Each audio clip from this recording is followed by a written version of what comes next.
Hello again and welcome to another GCSE Computer Science Theory lesson. This video is going to be on Unit 5, Communication Protocols. So first we'll start off by defining the term protocol. So a protocol is a set of rules allowing two or more devices to communicate. So in this scenario we've got two computers connected to each other. They need to be following the same rules so they can actually talk to each other. If they weren't following the same rules, they wouldn't understand what they were saying. So we need to talk about something called the TCP over IP 4-layer model. Now that's a lot of taking at once, so what I'm going to do is break this down in smaller steps and talk about each section separately. Now you need to be aware of these 4 different layers, and there's no getting around this. You have to remember them for the exam, but this is going to be split up into about 3 different videos, including this one.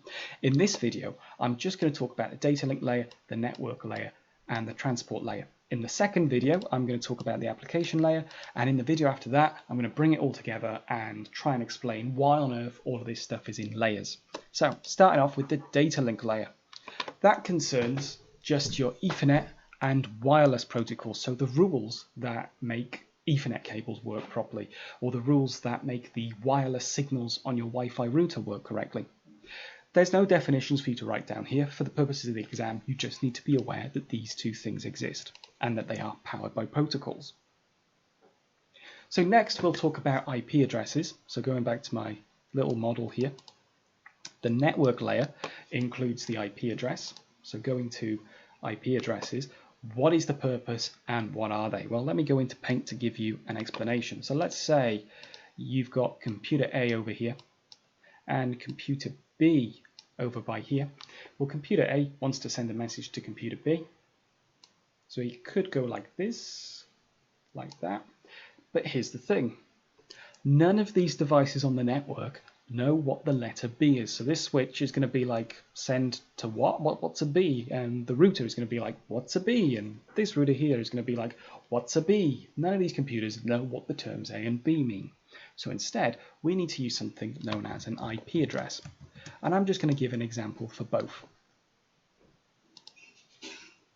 So we could have the IP address of 192.168.0.2 by here. And for this machine, we might have the IP address.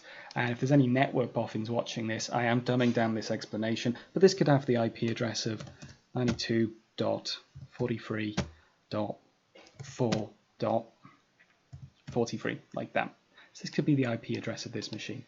And any A-level students watching this as a refresher course, this is technically incorrect, but hey-ho, this is GCSE level, so, just accept that this is okay for now. So now that we've got addresses on these machines, this PC can be like, well, let's send a message to 92.43.4.43. And it can be done because these switches are familiar with this addressing system, and so are the routers, so this will now work. So going back to a definition for you to make a note of, IP is used for addressing locally unique addresses to devices on a network. So IP is not for sending stuff. That's something really important to be aware of. IP is not for sending things. It is just for addressing things. What I mean by that, and I'm going to use a terrible analogy here. So in this example, the number on your door is an address. So you've got the address of your house. So that's just for addressing things. But your postman is for sending information, right? You with me so far? To say that IP addresses are for sending information is like saying that your door grows a pair of legs and can deliver your mail for you. I know it's a terrible analogy, but it's the best one I can come up with. Just be aware that IP addressing is only for addressing.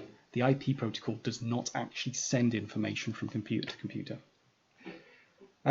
So for the exam, all you need to be aware of is this definition. You don't actually need to understand it for the purpose of GCSE. You just need to regurgitate it in the exam paper. What does this mean by locally unique? Well, again, you don't need to know this for the exam, but let me explain.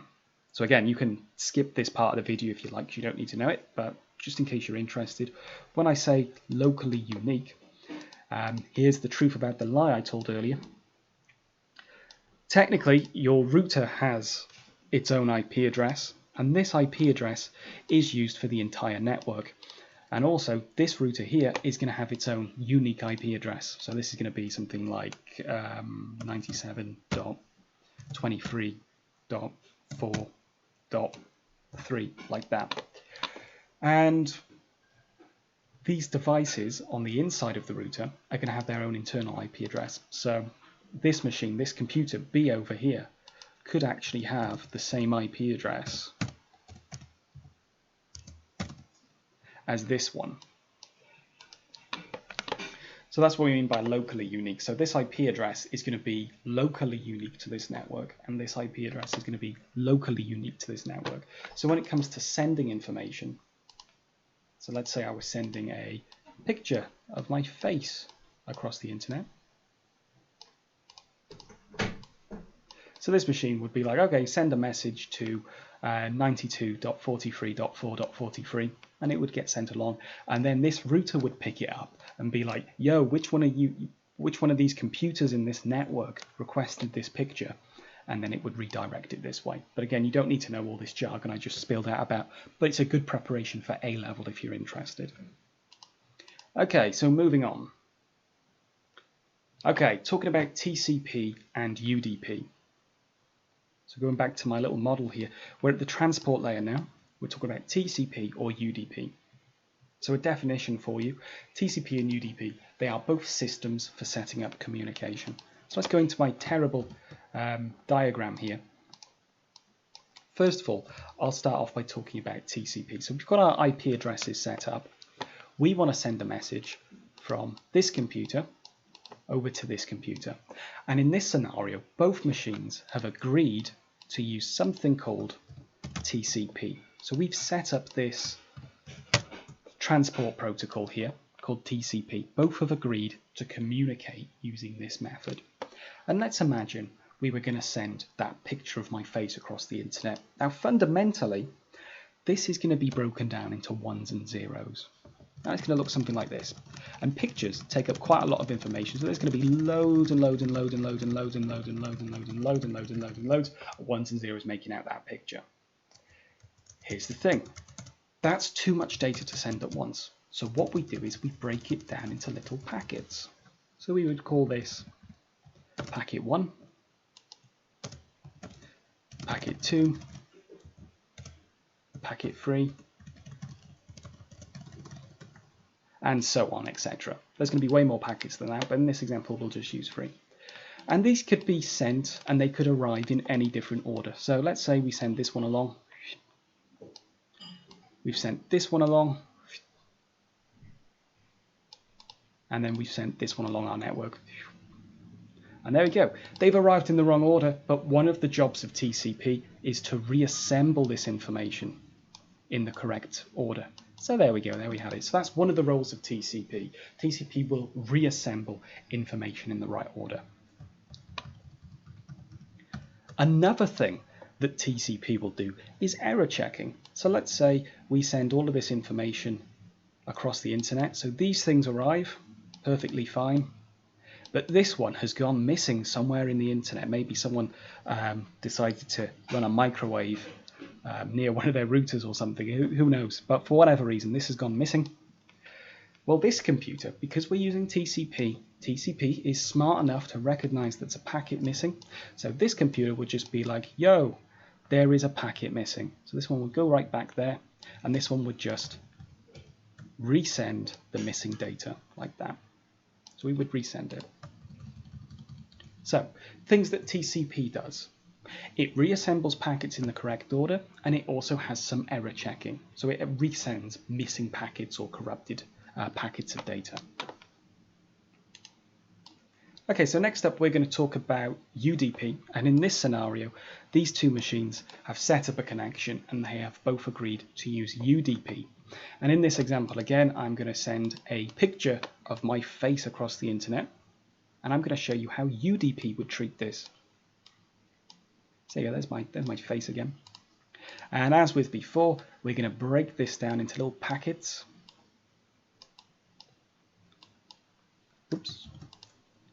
Break this down into little packets. There we go. Now we're just going to send these along.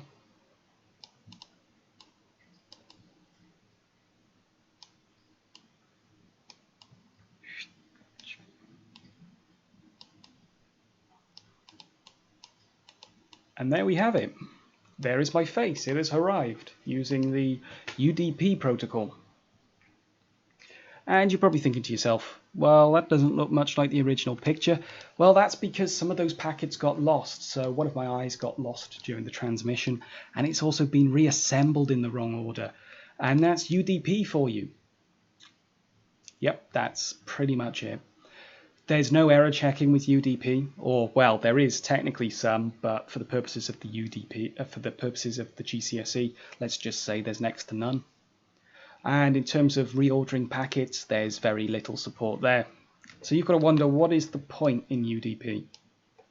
Why use it if we end up with corrupted garbage like this? Well, I'll talk about that in a mo. But first, let's look at the advantages and disadvantages of TCP versus UDP. So TCP, it is good because it does error checking, it reorders packets, and it resends missing data. However, because we're doing all that resending stuff and reordering things, it can be slow. UDP is not particularly good because it has limited error checking. There is limited data reassembly and data can be lost, like in the example I just showed you. However, as I promised, I would explain why we use UDP. It's because it is so much faster than TCP. The reason why it's so much faster, because we don't waste any time doing any of this error checking stuff. But error checking is important. We can't sort of miss out error checking for the sake of speed. Or can we? Well, it depends on the purpose. It depends on the situation that you're in. And here are some usage scenarios. So if you're sending an email to somebody, you're going to want to make sure that that email arrives intact and that information doesn't get messed up. So an email would use something called TCP. Web pages, again, you don't want those to get messed up, so they're going to be using TCP. And any important financial transactions. Now, you don't want the money to go missing, heaven forbid, so we're going to be using TCP for those kinds of communications. However, let's take something like video calling. And when I say video calling, I mean something like Skype or Zoom or conference meetings. When you're doing those videos, you'll notice that data gets corrupted all the time. Like your voice will get distorted, the connection will drop for a couple of seconds, the screen will get pixelated from time to time. That's because we're using UDP. Now that pixelation, the corruption of the audio, it is worth it, because if we used UDP, there would be a constant 3-second delay when we were having a conversation, which is really not good. And you have to weigh up which is worse, a 3-second delay or the odd little bit of pixelation while you're having that conversation. So in most cases, I think most people would agree that UDP is more appropriate for an online call. The same goes for a video game. If we were playing like a first-person shooter such as Counter-Strike, a 3-second delay is going to be a really big deal. So if we were using TCP for a first-person shooter, a 3-second delay is unacceptable. However, if your character was to occasionally skip a key press or not shoot when you click the fire button, that's not so bad in comparison with a constant 3-second delay. So generally speaking, first-person shooters are going to be using UDP to get that speed advantage. And some of you watching this might be saying, oh, well, Fortnite uses TCP. Never use Fortnite to win an argument. That's never going to work for you. Okay, that's the end of this slide. In our next video, we're going to talk about application protocols.